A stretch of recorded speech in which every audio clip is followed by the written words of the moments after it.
Hello, teacher. My name is Jason, and I'm a student here in Villavicencio. I work for a school called Gimnasio Domingo Sabio de Villavicencio, and this is my classroom project. The idea is, as it is here, fostering student talking time to enhance language acquisition in English as a foreign language students. In this particular case, fifth graders. Although I would like to apply this approach to my 11th and 10th graders, which is actually the people I work with currently. For this particular unit that we worked in this project is, what do your parents do? It's just the use of this approach that I'm going to talk about, like directed only to the work in primary school with this topic, which is one of the topics that the teacher Soraya Garcia was working this term. Well, the objectives of this classroom project is just implement these strategies to foster and encourage students' participation in speaking activities, choral repetition, drills. In a previous video, I said that these activities or these strategies are well intentioned, but they need a structure and a really rigorous order to be applied with fifth graders, and we will see if it's the same case with 10th and 11th graders. The second objective is to have students outperform themselves by 10% at a third-party assessment test by favoring student talking time. They are assessed by a third party that is called Milton Ochoa, and the idea is to, from a different approach for language acquisition, see results in this kind of a standardized test. That's the final goal of this, to know to which extent this new approach for these students can improve their marks, their scores at this test. And finally, objective number 3 is reach a 90% on a student's appreciation of the increase of student talking time and the decrease of the teacher talking time during the 10 sessions. At the end, they will answer a survey, and the idea is that their appreciation is that yes, they are talking a lot more now, and the teacher is being relegated to just to be a guide in this process. Justification. Well, the language acquisition, it just makes for a theory of not learning, but actually doing the whole intake of what the language is through the use and the constant being in an environment where it is useful. It's by Stephen Krashen. That was the approach of the theory of language acquisition, and also the student talking time.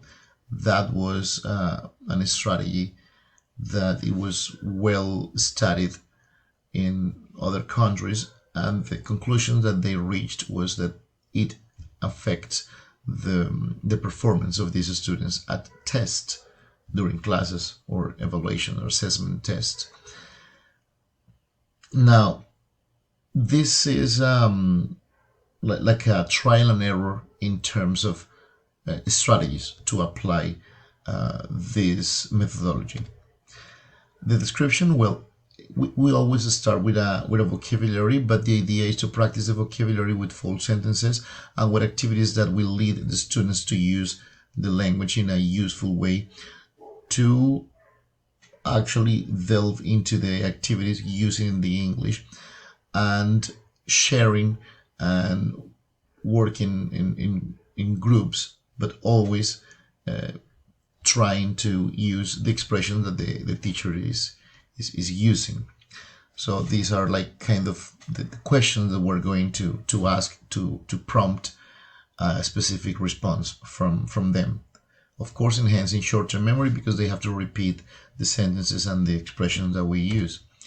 The theoretical framework, as I said previously, is about the use of teacher talking time and how the decrease of the teacher talking time in this case is a must in order to achieve any real goal in the classroom with the students.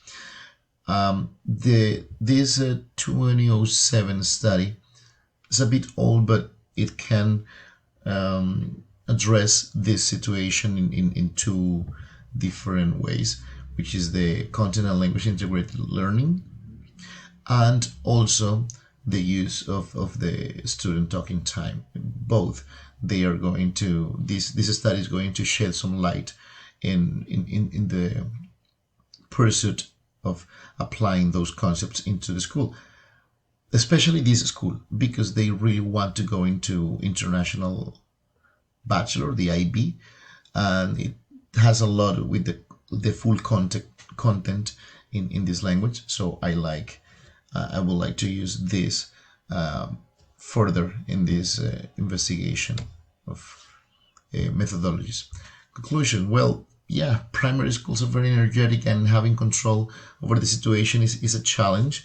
But I think the structure and the expressions and the activities and the drills can solve partly this problem of the participation. Once the students are familiar with the strategy, well, they start to show more fluency and naturality in the contributions and the way they participate. I think it's an idealistic goal to have 100% of the students practicing and using the language, but that is the goal. I mean, it's not going to change. Okay, it is really high, but I think we should strive to get that complete immersion from every student, and at the end they will feel attracted to the activities. Because yeah, if we just analyze the ones who wanted to participate from the first moment, well, we could say that it was a total hit, that it was a massive success. But I want to encompass the whole class. Questions should be prepared beforehand with some extra in case the class has to be extended. Again, the vocabulary, the slides, the questions, the activities, they are never enough to quench this energy and this really energetic vibe that they have. And the final conclusion: students feel important once they have the responsibility towards the assessment process. That's the other strategy. Giving them roles into the same activity can encourage and make for a great strategy to have them focus and concentrated on what other their classmate, what other student is doing, and having their help in the assessment process. I think is an important part of this. I couldn't reach that stage because I had, as I said in a previous video, 4 or 5 opportunities, but the idea is that in the lessons 8, 9, and 10 they would have the opportunity to take or assume that they are the ones in charge of assessing parts of the performance of their classmates. Okay, that would be. Thank you very much for your attention, Teach, and I hope to see you in another opportunity. See you around.